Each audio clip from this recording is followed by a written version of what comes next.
Max Gallo. François Ier. La gloire n'appartient pas qu'aux armes, aux lances et aux glaives. L'art lui est même supérieur. François Ier. Prologue. Octobre 1546. Relation de Marino Cavalli, ambassadeur de la Sérénissime République de Venise auprès de François Ier, roi très chrétien de France. Illustrissime Seigneur, depuis mon arrivée à la cour de France, à Rambouillet, puis lors de plus brefs séjours en maints autres châteaux, 6 dans les provinces et à Paris, ou dans la proximité de cette imposante cité, j'ai mesuré au courrier que vous m'adressiez votre impatience. Mais j'ai pensé que le roi de France s'était fait connaître depuis 33 ans à votre très illustre État et au monde, et qu'il serait superflu de répéter ce que vous en savez déjà. Je ne parlerai donc dans ma relation que de la condition dans laquelle François Ier se trouve aujourd'hui, en cette année 1546. Le roi, né à Cognac le 12 septembre 1494, a maintenant 52 ans. Il est fils de Charles d'Angoulême et de Louise de Savoie. Marguerite, sa sœur, son aînée de 2 années, a épousé Henri d'Albret, roi de Navarre. Marguerite de Navarre voue un amour proche de la dévotion à son frère, devenu roi de France le 1er janvier 1515, à la mort de son oncle Louis XII, qui n'avait pas de descendants. À la cour, on me chuchota que François Ier était assailli par la maladie. Mais lorsque je l'ai vu s'avancer, je fus saisi par sa prestance tellement royale que, sans le connaître ni avoir jamais vu ses portraits, il n'est pas un étranger qui ne dise en l'apercevant « c'est le roi ». Il a dans tous ses mouvements une gravité, une grandeur telle que nul prince, à mon avis, ne saurait espérer, je ne dis pas le surpasser, mais même l'égaler.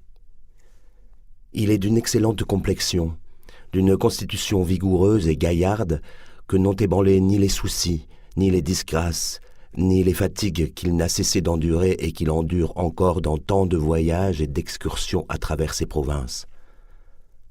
Peu d'hommes auraient pu résister à tant de contretemps et d'obstacles inattendus. La nature lui a donné une espèce de fistule qui le purge tous les ans de tout ce qu'il peut avoir d'humeur malsaine, de façon que si ses humeurs ne deviennent pas trop abondantes, il pourra vivre longtemps encore. Il mange et boit fort bien. Il dort on ne peut mieux, et ce qui importe encore plus, il tient à vivre gaiement et sans trop de soucis. Il aime la recherche dans ses habillements, il les porte galonnés, chamarrés, parsemés de pierreries et d'ornements précieux. Ses pourpoints sont d'un élégant travail. Sa chemise, très fine, sort par l'ouverture du pourpoint à la mode de France. Cette vie délicate et choisie peut contribuer au maintien de sa santé. Si son corps supporte aisément tous les genres de fatigue, il n'aime pas fatiguer son esprit à réfléchir plus qu'il ne faut. Aussi s'en décharge-t-il d'ordinaire presque entièrement sur le cardinal de Tournon et l'amiral d'Annebault. Il ne prend de résolution et ne fait de réponse qu'après en avoir traité avec ses 2 conseillers. Et s'il arrive par extraordinaire qu'on ait donné une réponse ou pris une mesure que le cardinal ou l'amiral ait désapprouvée, le roi consent à la révoquer ou à lui donner un autre tour. Mais pour les affaires de la première importance, dans les questions de guerre ou de paix, le roi ne s'en rapporte qu'à lui, n'entend pas qu'on résiste à ce qu'il a décidé. Personne à la cour, quelle que soit l'autorité qu'il possède, n'oserait parler dans un sens opposé. Il est doué d'un jugement excellent, d'un savoir des plus étendus. Il n'est art ni étude dont il ne puisse raisonner aussi justement que possible, et comme pourraient le faire ceux qui professent le mieux chacun de ces arts. Non seulement pour ce qui touche à la guerre, à la façon d'équiper une armée, de la conduire, de la faire combattre, de la loger et entretenir, de dresser un plan de bataille, d'assaillir et de défendre une ville, de diriger l'artillerie, il est très capable. Mais il n'ignore rien de ce qui a trait à la guerre maritime. Et dans un autre ordre d'idées, il parle merveilleusement de chasse, de tous les exercices du corps, de peinture, de tous les genres de lettres et de langues mortes ou vivantes. Il est vrai que, avec tant de savoir et d'éloquence, il est loin d'avoir toujours été heureux en guerre, ce qui a fait dire à quelques-uns qu'il avait plus de sagesse sur les lèvres que dans l'esprit. Mais les revers qu'il a éprouvés doivent être attribués, selon moi, à la lenteur de ceux auxquels il a confié l'exécution de ses plans, plutôt qu'à l'imperfection de ses plans.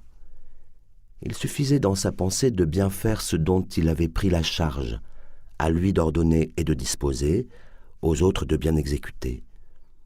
Et peut-être aurait-on le droit de lui demander plus d'activité, plus d'attention suivie à ses entreprises commencées, mais non plus de savoir et de perspicacité. Sa Majesté est très naturellement portée à la clémence, à l'oubli parfait des offenses qu'on lui a faites. Elle semble toujours empressée de donner, bien que les exigences du temps aient modéré cette passion de largesse.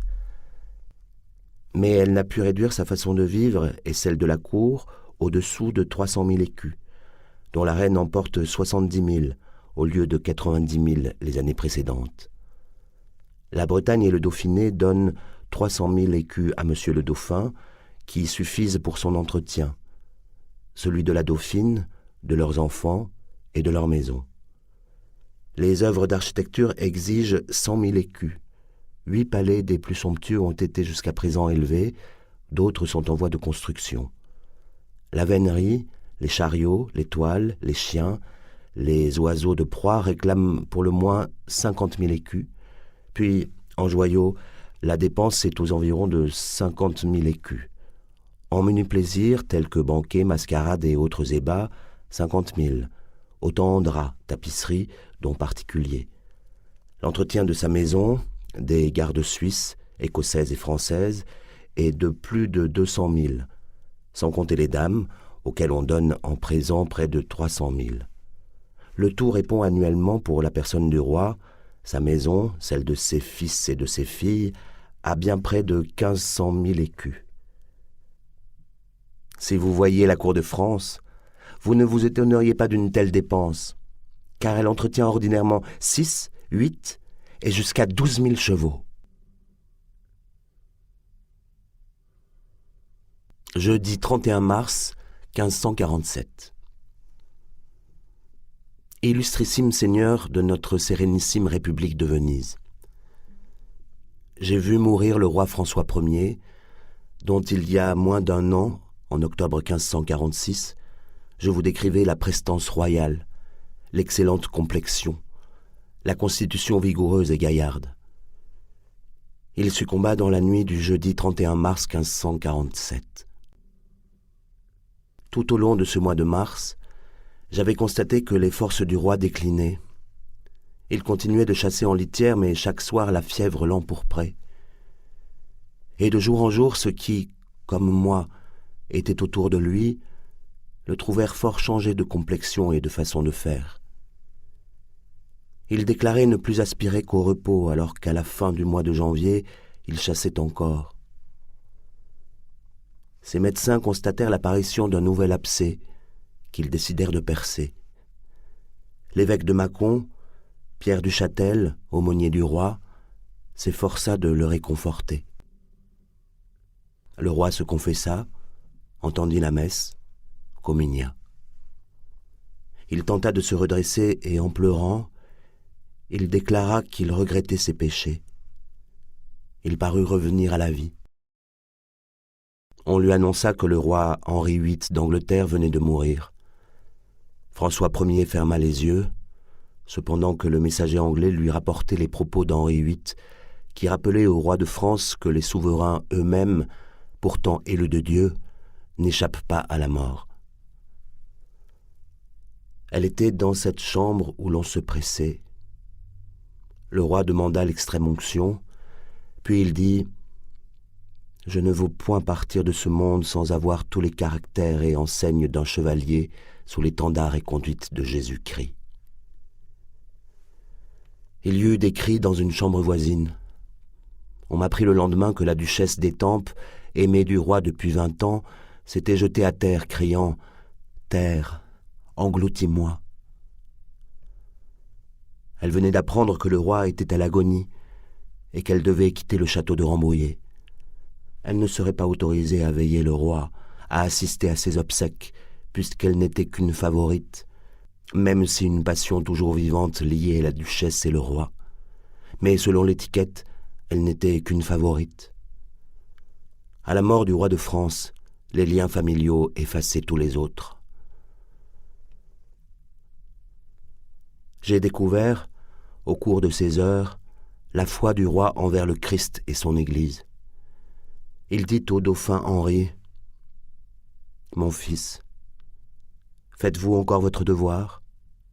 Dieu vous le rendra. » Puis le roi, ému aux larmes, serra longuement la main de sa fille Marguerite. Au dauphin Henri, qui se tenait près de lui, il dit : « Mon fils, vous m'avez été bon fils et je m'en contente.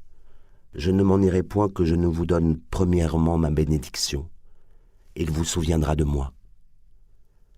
Mais quand vous viendrez en l'état où je suis maintenant, pour aller rendre compte de votre charge devant Dieu, ce vous sera un grand réconfort de pouvoir dire ce que je dirai maintenant, que je n'ai point de remords en ma conscience pour choses que je n'ai jamais faites ni fait faire à justice à personne du monde que j'ai su. Embrassez-moi, mon fils. » Durant la nuit, alors qu'agenouillés les familiers du roi et les membres de la famille royale pleuraient, on alluma 2 cierges dans la chambre. « In manus tuas, Domine, commendo spiritum meum. » Plus faiblement encore, il ajouta : « Je l'ai dit, Jésus. » Ce furent ses derniers mots. Il succomba dans la nuit du jeudi 31 mars, entre 1h et 2h du matin. Le roi n'était plus qu'un cadavre d'homme, que le premier médecin et le chirurgien autopsièrent. Ils trouvèrent une tumeur purulente en son estomac, des rognons gâtés, le poumon entamé.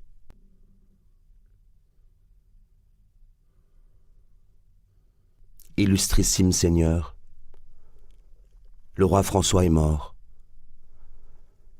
Vous m'aviez choisi pour être votre ambassadeur auprès de lui, à la cour de France. J'avais noué avec le souverain de sensibles attaches. Mais quand j'ai entendu dans les galeries du château de Rambouillet les proches du dauphin Henri crier « Le roi est mort, vive le roi !» j'ai su que ma tâche s'achevait. Le dauphin Henri sera le roi d'hommes nouveaux. Je sollicite donc de vos grâces le rappel auprès de vous, illustrissime Seigneur. J'attends votre décision avec espoir. J'ai hâte de regagner ma demeure du Grand Canal et de m'y vouer à une grande tâche. Si Dieu m'en donne l'élan, et si vous, mes seigneurs, m'y autorisez, je consacrerai le reste de ma vie à dresser le portrait du roi et à brosser la fresque de son règne. Le roi de France a rêvé toute sa vie de l'Italie, et le destin de notre sérénissime République a subi l'empreinte du sien. Marino Cavalli, ambassadeur de la sérénissime République de Venise auprès de feu François Ier, roi chevalier, prince des arts.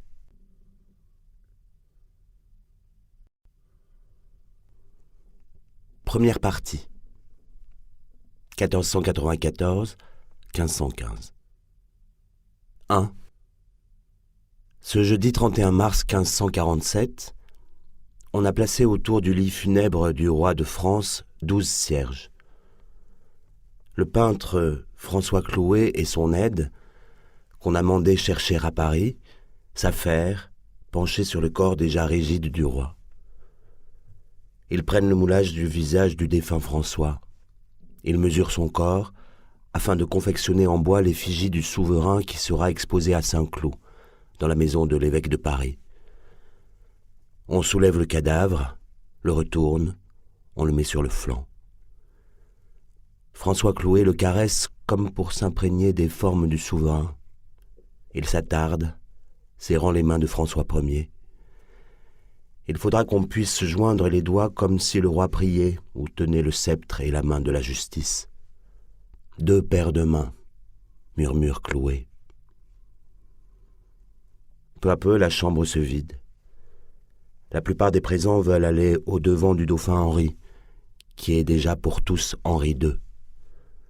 Les derniers à se retirer sont les plus vieux, ceux qui ont connu François quand il n'était qu'un enfant, un duc de Valois. Ceux-là, ses vieux amis et conseillers, ses comtes, ses ducs, ses chevaliers qui furent de toutes les guerres conduites par François Ier, se souviennent. Ils ont entendu, il y a 32 ans, le 1er janvier 1515, le cri qui s'est à jamais inscrit dans leur mémoire. Le roi est mort, vive le roi. Alors ils étaient jeunes.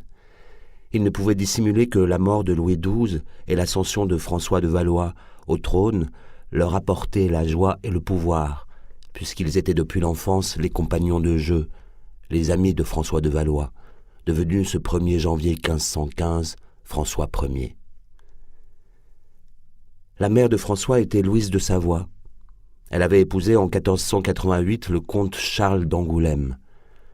Charles VIII régnait sur le royaume de France, conduisait son armée en Italie, jusqu'à Naples, et Louise de Savoie donnait naissance en 1492 à une fille, Marguerite d'Angoulême, mais c'est un fils qu'elle désirait. Il naquit le 12 septembre 1494 à Cognac, l'année où Charles VIII guerroyait en Italie. Le roi est mort, vive le roi. Charles VIII mourut en 1498, et Louis, duc d'Orléans, lui succéda sous le nom de Louis XII. François était un enfant de 4 ans, vigoureux, intrépide. Ses traits étaient si parfaitement tracés, sa peau si claire, ses gestes si mesurés, mais le corps musclé, qu'on eût dit l'une de ces statues qui, à Florence, commençaient à peupler les places, les arcades, les palais seigneuriaux, les nefs et les chapelles. Les femmes, sa mère, sa sœur, les nourrices, puis les jeunes filles séduites avant même qu'il ne les vît, veillaient sur François de Valois. Et d'abord sa mère, Louise de Savoie, veuve de Charles d'Angoulême, en 1496, alors que François n'avait que 2 ans et qu'il serait donc un enfant sans père, adoré par sa mère et sa sœur qui le chargeaient de leurs ambitions. Or le destin, Dieu, pense Louise, semble favoriser François. Des unions de Louis XII avec Jeanne et Anne de Bretagne ne survécurent que des filles. Louis XII est soucieux de l'avenir du royaume, et le plus proche, ce François d'Angoulême, de la branche des Valois qu'on marie à Claude de France, l'une des filles de Louis XII, est un successeur légitime. Lorsque Louis XII meurt le 1er janvier 1515, François, duc de Valois, âgé de 21 ans, lui succède. Louise de Savoie est comblée. Ce fils qu'elle n'a jamais quitté des yeux, elle peut enfin l'appeler « mon roi, mon seigneur, mon César et mon fils ». Elle se souvient de chaque moment passé près de lui. Rien d'autre ne l'a préoccupée que le destin de ce fils. Elle écrira, évoquant sa naissance, « François, par la grâce de Dieu, roi de France et mon César pacifique, prit la première expérience de lumière mondaine à Cognac, environ 10 heures après-midi, 1494, le 12e jour de septembre. » Louise ajoute, remerciant Dieu du don qu'il venait de lui faire pour la nouvelle année, « Le 1er jour de janvier, je perdis mon mari et le 1er jour de janvier, mon fils fut roi de France. »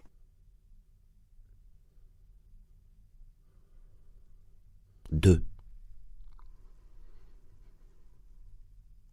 François de Valois, roi de France. Voilà des années que, autour du roi Louis XII, on ne doutait plus que le fils de Louise de Valois était déjà de fait le dauphin de France. Au fur et à mesure que les épouses successives de Louis XII, Jeanne la Folle puis Anne de Bretagne ne lui donnaient que des filles, le destin de François de Valois se dessinait. D'abord, Louis XII choisit Pierre de Rohan, maréchal de Gier, comme gouverneur de la famille d'Angoulême. L'homme était son plus proche compagnon, capitaine héroïque lors des guerres d'Italie, riche et bien né. Il devait veiller sur la famille d'Angoulême, celle des Valois, la seconde famille de France après celle des Orléans, dont Louis XII était le duc. Et Louis composa avec une partie du patrimoine d'Orléans, un duché de Valois au bénéfice de François, désormais duc de Valois. Puis le maréchal de Gier décida, avec l'accord de Louis XII, d'installer les Valois dans le château d'Amboise, l'un des séjours préférés de Louis XI puis de Charles VIII avant qu'il n'accède au trône. Le château d'Amboise devint ainsi, aux yeux de la noblesse, le château où vivent les dauphins de France. Quand les Valois y furent installés, Louis XII choisissant de vivre à Blois, il fut évident que François, duc de Valois, était promis au trône. C'est à Amboise que François, entouré de l'amour de sa mère Louise et de sa sœur Marguerite, ils partagent tous trois la même chambre, devint ce jeune homme dont le regard assuré et distrait en même temps ne s'attardait pas sur le visage de ses compagnons de jeu ou des jeunes femmes qui tentaient d'attirer son attention. Il serait chevalier, et l'on murmurait « c'est le dauphin ». Il était le roi déjà de quelques jeunes gens qui l'entouraient et qui jouaient à la guerre, courant dans les galeries et les jardins qui, étagés, surplombaient la Loire. Il se poursuivait du sommet du donjon au souterrain. Sa mère veillait, craignant toujours qu'une mauvaise chute, un coup trop violent ou une pierre lancée au cours des affrontements ne vînt briser le destin de François, duc de Valois. Futur roi de France, de cela elle ne doutait pas, mais il fallait prendre garde. Elle suivait son fils à la trace, veillant pourtant à ne jamais lui donner le sentiment qu'on lui tenait la bride. Elle voulait respecter les volontés d'un dauphin de France. Et Louise de Savoie et la sœur de François, Marguerite d'Angoulême, adulaient le futur roi. Alors Louise et Marguerite priaient, se prosternaient afin que Dieu favorise de sa divine volonté François, duc de Valois. Le maréchal de Gier, aussi attentif que Louise de Savoie, était comme elle persuadé que le duc de Valois serait le roi de France. Il veillait sur l'éducation du futur dauphin. Il exigea que François fît, enfin, chambre à part, éloignée de sa mère et de sa sœur, mais aussi d'Antoinette de Polignac, l'une des suivantes de Louise de Savoie. Quand, le 7 décembre 1501, Louis XII reçoit en son château de Blois Philippe le Beau, archiduc des Pays-Bas et fils de l'empereur Maximilien, et sa femme, Jeanne de Castille, le roi a voulu que François soit à ses côtés, afin qu'on sache ainsi qu'il le choisit comme héritier. Dans la salle d'armes du château de Blois, Louis XII s'adresse plus à François qu'à ses hôtes, montrant la hache de Clovis, l'épée de Dagobert, la dague de Charlemagne, 2 haches de Saint-Louis, les glaives de Philippe le Bel et de Jean le Bon, ainsi que l'armure dorée de Jeanne d'Arc, garnie intérieurement de satin cramoisi. C'est l'armure que Jeanne la Pucelle a revêtue au sacre de Charles VII. François de Valois ne détache pas ses yeux de ces armes qui illustrent la grandeur guerrière de l'histoire dynastique du royaume de France. Lorsque le maréchal de Gier pose la main sur l'épaule de François, qui n'est encore qu'un enfant de 6 ans, celui-ci sait qu'il a été choisi comme dauphin. Et quand quelques mois plus tard le maréchal de Gier lui murmure que Louis XII envisage de le marier à sa fille, Claude de France, François, renonçant ainsi à un mariage avec l'une des filles de l'empereur Maximilien, ne tressaille pas. Il sait déjà que le mariage des rois est affaire politique, question d'alliance, de guerre ou de paix, et qu'il s'y soumettra. Mais pour l'heure, il joue au chevalier, à la guerre avec les compagnons dont on l'a entouré. Guillaume de la Marque, seigneur de Florange, fils d'un proche du maréchal de Gier, Anne de Montmorency. Et il écoute les maîtres d'école, apprend à chevaucher. Il lui arrive de se perdre dans les forêts voisines et sa mère s'affole. On lui enseigne les vérités catholiques, le latin, la grammaire, la mythologie, l'italien. Il lit ou on lui lit le roman de la Table ronde et il y rêve, comme tous ses compagnons, de prendre part à ces guerres d'Italie, fasciné par le récit qu'en font les yeux brillants d'enthousiasme les chevaliers qui y ont participé. Mais à 10 ans, il découvre aussi les querelles, les jalousies qui déchirent les courtisans. Il fait mine de ne pas savoir, de ne pas entendre. Il ne pose pas de questions quand le maréchal de Gier est écarté, vaincu par Louise de Savoie, qui veut seule avoir de l'influence sur son fils. Et François n'a confiance qu'en elle. Il reçoit de ses mains une médaille dont l'une des faces porte l'inscription « François, duc de Valois, comte d'Angoulême, aux 10 ans de son âge ». Il est ému, s'incline devant sa mère et sa sœur, qui se tient en retrait. Au revers de la médaille est gravée une salamandre et une devise qu'il n'oubliera pas. « Notrisquo al buono stingo el reo » Je fais vivre le bon droit et périr l'injustice. 1504. 3. Un nouveau gouverneur, Artus de Couffier, est choisi par Louis XII pour succéder au maréchal de Gier, dont on murmure que, retiré dans son château, il s'y morfond, ayant fait le serment de ne plus jamais apparaître devant le roi. François, duc de Valois, observe cet homme jeune d'à peine 30 ans, aîné de 8 enfants, que sa jeunesse autorise à se mêler parfois aux tournois, aux batailles que se livrent les compagnons du duc de Valois. Il introduit auprès de François l'un de ses frères, Guillaume de Bonnivet, âgé d'une 15aine d'années, qui devient vite le plus intime des jeunes gens à entourer François. Il conseille, il rapporte les propos des uns et des autres. François écoute, mais ne se départ pas de ce sourire ironique qui donne à croire qu'il est indifférent. En fait, il se tient à distance. Il est le futur roi de France. Il en est persuadé et Louise de Savoie ne cesse chaque jour de le lui répéter. Tout le royaume attend ce moment. La mort de Louis XII, aimé certes, père de son peuple, mais incapable d'avoir un fils, amoureux pourtant qu'il est d'Anne de Bretagne qui, le 21 janvier 1512, donne enfin naissance à un garçon qui meurt presque aussitôt. Il faut choisir. Et les notables du royaume adressent des suppliques au roi. Il faut, disent-ils, marier Claude de France, fille de Louis XII, avec François de Valois. Monsieur François, ici présent, qui est tout français.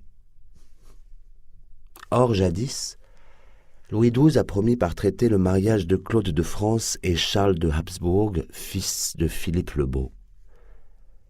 Ce prétendant est tout sauf français, bourguignon d'abord, espagnol, germanique, Habsbourg. Louis XII déclare aux ambassadeurs qui rappellent la promesse du roi de France aux Habsbourg. Les rois de France, quand ils viennent à la couronne, font un serment si fort et si inviolable que tout ce qu'ils accordent ou promettent après n'est de nulle valeur, pour si que ce soit chose qui puisse toucher le bien ou utilité du royaume. En 1506, devant l'Assemblée des notables, François, duc de Valois, est fiancé à Claude de France.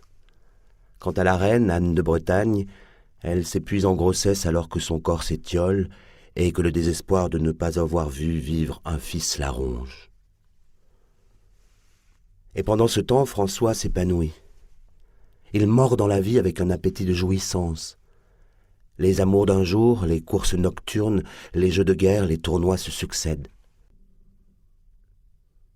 En 1512, enfin, il est envoyé en Guyenne pour y prendre le commandement des troupes.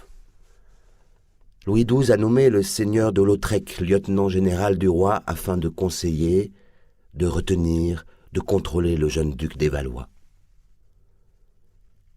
Mais François ne s'en laisse pas compter. Il sait qu'il sera bientôt roi. Autour de lui, toute une foule de courtisans se rassemble, mais surtout il dispose pour le servir de près de 200 officiers et chambellans affectés à toutes les tâches, sans compter les secrétaires, les chapelains, des trésoriers. Et naturellement des artistes peintres, sculpteurs, musiciens. Louis XII, là, s'inquiète. Ne s'est-il pas trompé en le choisissant pour dauphin ? Mais qui dans le royaume aurait toléré qu'il mariât Claude de France à Charles de Habsbourg ? Pourtant la reine Anne de Bretagne ne pense qu'à cela. La jalousie, la haine la dévore. Elle a été 2 fois reine de France. Veuve de Charles VIII, elle a épousé Louis XII. Et il lui faudrait accepter qu'un Valois, ce fat, ce gros garçon joufflu, ce François devant qui Marguerite, sa sœur et Louise de Savoie se prosternent, deviennent roi de France ? Lui qui n'est que le fils d'une Louise de Savoie, fille d'une petite noblesse désargentée ? Anne de Bretagne ne peut s'y résoudre. Elle recrute une armée et fait fortifier le château de Nantes. Elle rêve à l'indépendance de la Bretagne. Elle ourdit des conspirations. Elle prépare sa fille Renée à gouverner cette Bretagne où elle se retire. Mais il est bien tard. 4. La mort est là qui prolifère dans le corps flétri d'Anne de Bretagne, usée par 8 grossesses et le désespoir de ne pas avoir donné un fils à son époux, Louis XII, dont elle sait qu'il l'aime. En cette fin d'année 1512, elle pressent qu'elle ne peut plus rien espérer en ce monde. Elle va comparaître devant Dieu. Est-ce la crainte qui la guide ? Elle se tourne vers sa rivale, l'objet de sa haine, et elle dicte d'une voix étouffée, le visage décomposé, ses dispositions testamentaires. Elle confie à Louise de Savoie l'administration de ses biens et la tutelle de sa fille Claude de France, la fiancée de François, duc de Valois. Et alors que la mort d'Anne comble de joie Louise de Savoie, de tous ceux qui attendent avec impatience l'accession au trône de François, qui ne saurait tarder car Louis XII n'est plus qu'un vieil homme accablé, le dauphin exige des gens de sa maison qu'il revête une livrée de deuil et lui-même porte un pourpoint noir. Puis François assiste à une messe de requiem à Saint-Florentin d'Amboise. Louis XII se lamente. « Allez, allez, disait-il. Faites le caveau et le lieu où doit être ma femme assez grand pour elle et pour moi. Car devant que soit l'an passé, je serai avec elle et lui tiendrai compagnie. » Il a seulement 45 ans, mais la maladie le harcèle. Le moindre accident est de conséquence dans son corps si mal constitué, dit un ambassadeur. Son tempérament affaibli va sans cesse en déclinant. Alors que se déroulent les obsèques d'Anne de Bretagne, que le peuple tout au long de la route d'Amboise à Saint-Denis se rassemble et s'agenouille, Louis XII paraît plus chétif qu'à l'habitude. Sa tête est petite, pointue, le front étroit, les yeux gros et saillants, la figure maigre, les narines larges et relevées, les lèvres épaisses, le menton aigu, le cou mince et court, les épaules étroites, les mains et les bras menus et longs, la glotte saillante, la taille resserrée, la poitrine sans développement. Le roi est petit, conclut l'ambassadeur. Ses sujets pleurent en le voyant. On mesure sa peine. Lors de l'embaumement d'Anne de Bretagne, On a placé le cœur de la reine dans un reliquaire d'or en forme de cœur. Anne avait légué son cœur aux Bretons. C'est en grand deuil que Louis XII assiste le 18 mai 1514 à Saint-Germain au mariage de sa fille Claude de France et de François, duc de Valois. Point de foule, point de faste. Les mariés sont en deuil et le roi quitte rapidement la chapelle pour s'en aller chevaucher et chasser en forêt. C'est François qui reçoit les ambassadeurs, puis le jeune couple se sépare, Claude regagnant Blois et François Paris. Là, le deuil est aboli. François se plonge à nouveau dans sa vie de plaisir. Déguisé avec quelques compagnons, il hante les nuits de Paris, s'éprend de l'épouse d'un procureur, Madame d'Issomme. Il escalade la façade, audacieux, sûr de lui, alors même que le mari sommeille à quelques pas, cependant que François honore sa conquête. C'est donc cela le futur roi ? Le peuple regarde avec un œil critique ce dauphin qui se conduit en maître, ce séducteur vêtu de pourpoint, de drap d'or ou d'argent. Il porte plusieurs bagues de rubis, des éperons d'or ou d'argent. Est-ce d'un roi ? On commence à murmurer. Louis XII a repris vigueur. Il signe avec Henri VIII un traité d'alliance et l'on apprend qu'à cette occasion, et pour parfaire le rapprochement avec l'Angleterre, le négociateur français, marquis de Rothelin, a conclu à Londres le 13 août 1514 un mariage par procuration entre Louis XII et Marie d'York, jeune sœur d'Henri VIII. Paris va découvrir cette vigueur juvénile. Elle a 16 ans, une beauté blonde qui fascine. Le mariage est confirmé à Abbeville, où le duc de Norfolk remet la jeune Marie d'York au vieux roi de France, qui paraît rayonnant de joie et de force retrouvée. On festoie, ce 9 octobre 1514. Les canons, placés sur les murs de la ville, accompagnent de leurs tirs la marche du cortège. Et Claude de France, visage grave, au milieu des rires des suivantes de Marie d'York, semble la seule à se souvenir que sa mère, Anne de Bretagne, était morte, il n'y avait guère. Mais la vie suit son cours inexorable. La nuit vint et les mariés se couchèrent. Et lendemain, disait le roi Louis XII qu'il avait fait merveille.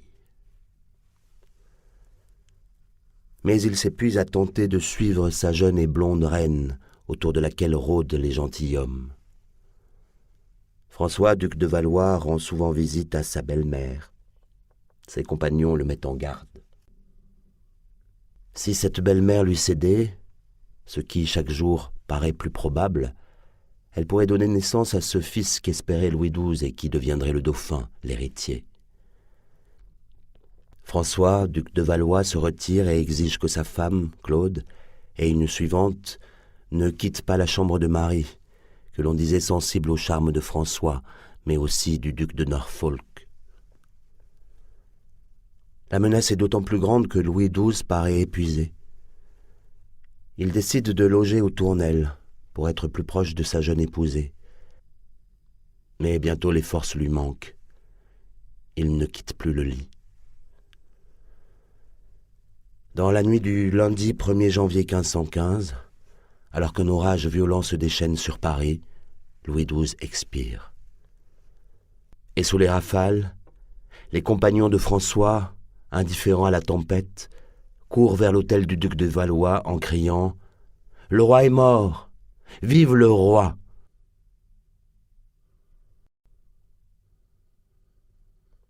5. Il est le roi. Sa mère, sa sœur, ses plus proches compagnons lui ont répété depuis l'enfance qu'il accéderait au trône de France. Et il a pensé cela, lui aussi.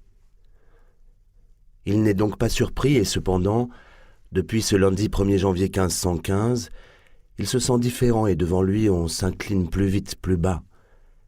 Et personne, quand il parle, n'ose l'interrompre. Il est le roi.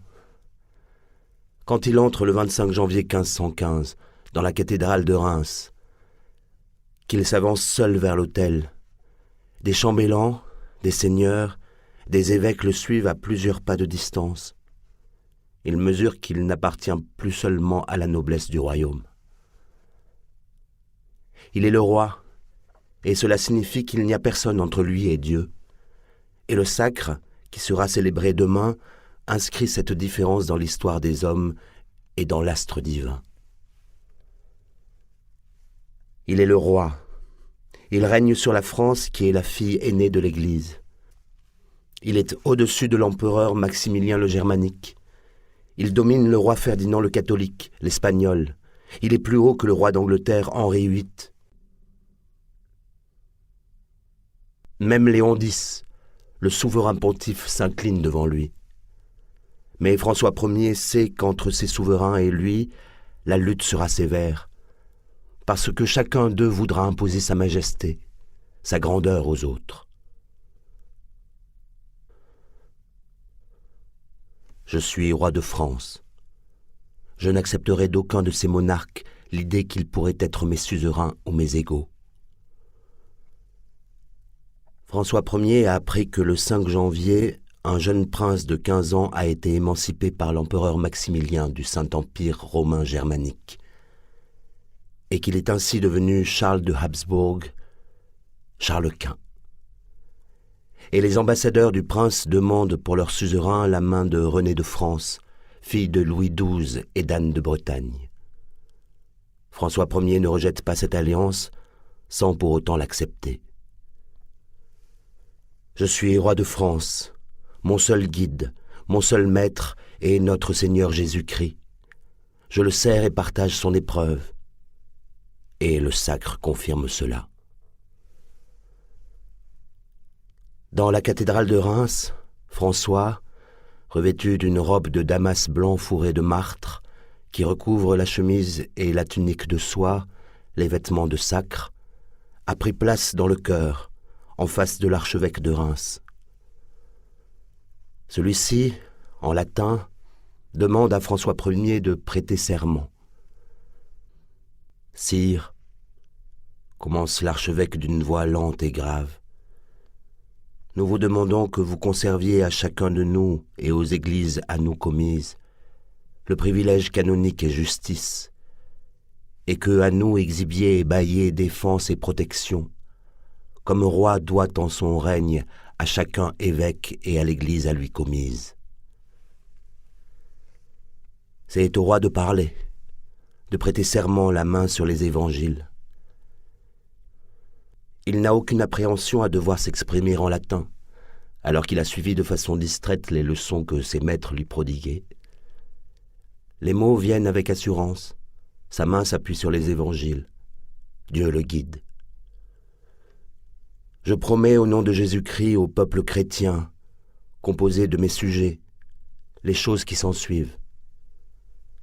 Premièrement, qu'à notre pouvoir tout le peuple chrétien garde en tout temps à l'Église de Dieu vraie paix. Item, que j'interdirai à tout degré et toute manière de gens toute rapacité et iniquité. Item, que je commanderai et ordonnerai en tous jugement, équité et miséricorde.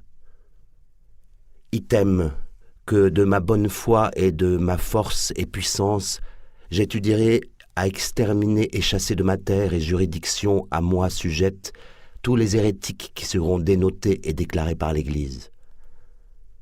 Toutes les choses dessus dites, je jure et affirme tenir à accomplir. Il s'avance vers l'autel et se souvient de la devise gravée sur la médaille que sa mère, Louise de Savoie, lui a offerte. Je fais vivre le bon droit et périr l'injustice. Les prêtres le dévêtent avec des gestes lents.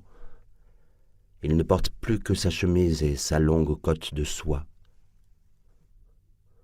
L'archevêque bénit l'épée, puis le roi s'agenouille et l'archevêque ouvre la sainte ampoule, dont avec une aiguille d'or il n'en retire qu'une goutte d'huile sainte qu'il mélange avec le saint crème. Puis il oint François Ier. Il bénit l'anneau royal et le passe au doigt du roi. François reçoit alors la couronne de Charlemagne, remplacée à la fin de la cérémonie par une plus petite. Il est roi de France. Il est le premier sujet de Dieu. Il doit protection à l'Église de Jésus-Christ. L'archevêque s'incline devant le roi, l'embrasse, et d'une voix qui résonne sous la nef, il lance « Vivat Rex in aeternum ». Les orgues ne réussissent pas à couvrir la voix du peuple qui emplit la nef et crie « Vive le roi !» Puis se déploie comme une houle océane le Te Deum. Et le roi François, premier du nom, communie. 6.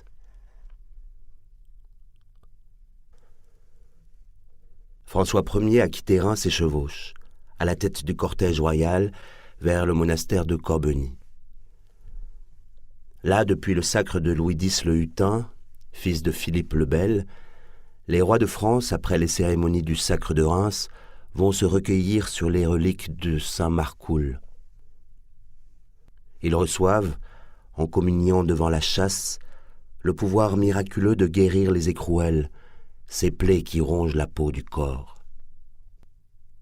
Tout au long du chemin qui conduit à Corbeny, François voit ses paysans, accompagnés de leurs prêtres, s'agenouiller, montrer leurs enfants malades, implorer la grâce de Dieu et du roi, la guérison. François ne tressaille pas, il est le roi. Il guérira les écrouelles si Dieu le veut. À quelques centaines de pas de Corbeny, les moines et leurs prières attendent le roi, lui remettent une relique de saint Marcoul, et François entre dans la chapelle du monastère, portant la relique, ce rituel signifiant que désormais les pouvoirs de saint Marcoul ont été transmis au roi. François prie longuement devant la châsse où sont déposées les reliques du saint. Il passe la nuit dans le pavillon royal construit pour recevoir les souverains après le sacre. Le lendemain, il affronte la foule d'escrofuleux. Tumeurs et plaies purulentes les défigurent. François Ier s'arrête devant chaque malade, effleure du bout des doigts les plaies. Il est le roi. Il est le faiseur de miracles par choix de Dieu. Et les malades pleurent et implorent. Le regard de François Ier ne s'attarde pas, passe au-dessus de leurs plaies.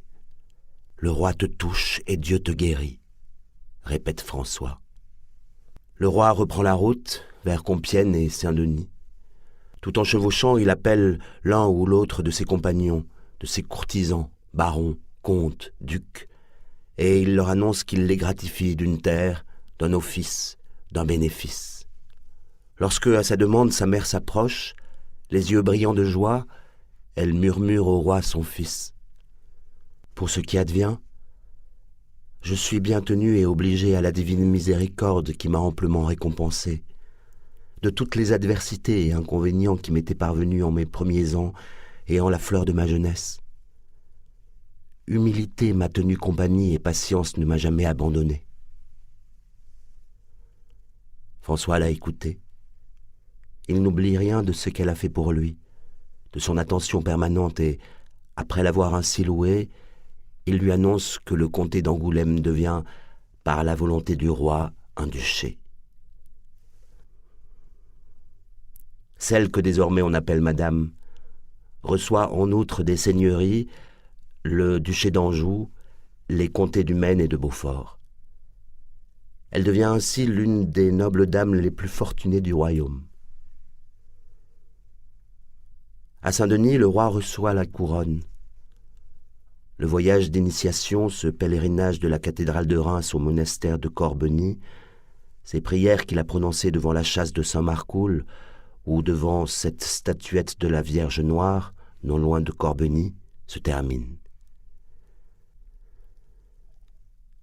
Il prend conscience en constatant l'attitude déférente, figée de ses compagnons, qu'il est devenu, après ces 2 semaines de pèlerinage, autre. Il incarne la dignité royale et sainte. Il est le roi de France, sacré, couronné. Mais il est aussi le visage royal de l'Église devant qui évêques, archevêques et même le souverain pontife s'agenouille. Il est l'élu de Dieu. Il lui reste à faire son entrée dans Paris. 7. Ils sont là, devant la chapelle Saint-Denis, les représentants de Paris venus en cortège à la rencontre du roi et de sa suite. Les chevaux piaffent, les naseaux enveloppés de la brume glacée de ce 15 février 1515. En dépit de cette grisaille qui recouvre le village et les champs, les couleurs vives des vêtements des différentes députations de Paris ressortent comme autant de flammèches. Il y a, faisant face au cortège royal, des cavaliers du guet, leurs prévôts, les gens de justice, notaires, avocats, les échevins, les archers, les arbalétriers, les sergents du guet. Le rouge des vêtements domine, et quand les deux cortèges, celui de Paris et celui du roi, s'ébranlent, c'est comme si un long fleuve écarlate s'enfonçait dans le brouillard. Peu à peu, le gris et l'humidité qui relient le sol aux cieux se dissipent. Le cortège de Paris et du roi passe la porte de la ville et s'enfonce dans la rue Saint-Denis. Le roi est précédé par 13 pages vêtus de blanc, la couleur royale. Sa musique l'annonce, trompettes et hautbois suscitant l'enthousiasme du peuple qui s'agglutine de chaque côté de la rue. Le roi cavalcade, majestueux sur un cheval fougueux, qu'il retient puis libère, et la monture bondit, caracole. On crie « Vive le roi !» Le soleil tout à coup paraît, et l'on découvre des tapisseries pendues aux façades. Ici et là, on a monté des estrades sur lesquelles se pavanent les notables et leurs dames. Mais c'est le roi, dans sa rayonnante jeunesse, il a 21 ans, qui retient seul l'attention. De temps à autre, le visage éclairé par un sourire, le roi appelle à lui l'un ou l'autre de ceux que, dans les heures qui ont suivi la mort de Louis XII, il a nommé à telle ou telle fonction, qui fait de celui que le roi a distingué l'un des piliers du royaume. Ainsi Charles de Bourbon sera-t-il connétable de France. Nombre d'entre eux ont l'âge du roi.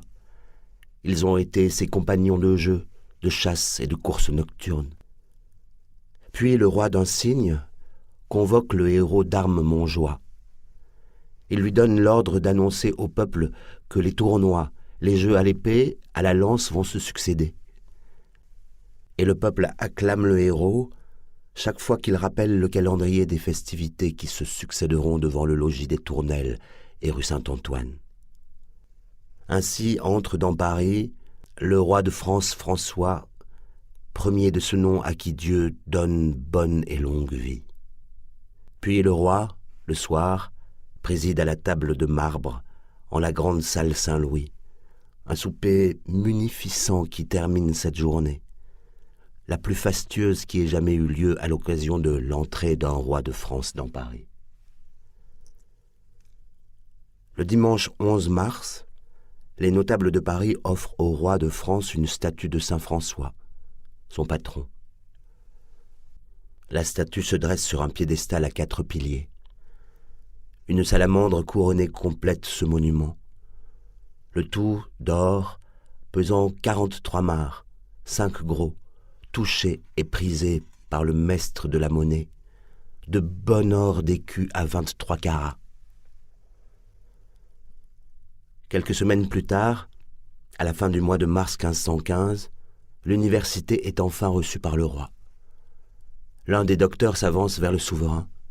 Il parle lentement, soulignant que le roi est monté sur le trône en grande paix, sans nul trouble de sédition et guerre intestine. Puis il déroule sa harangue. Vous avez commencé votre règne par clémence et bénignité, et avez très humainement traité vos sujets, dit-il, en imitant le bon feu roi dernier décédé, avez mis en oubli toute injure et autres offenses qu'aucun particulier vous pourrait avoir faites avant votre avènement. Nous espérons que vous avez apprécié cet aperçu. Pour continuer à écouter ce livre audio sur Google Play Livres, utilisez le lien dans la description de la vidéo.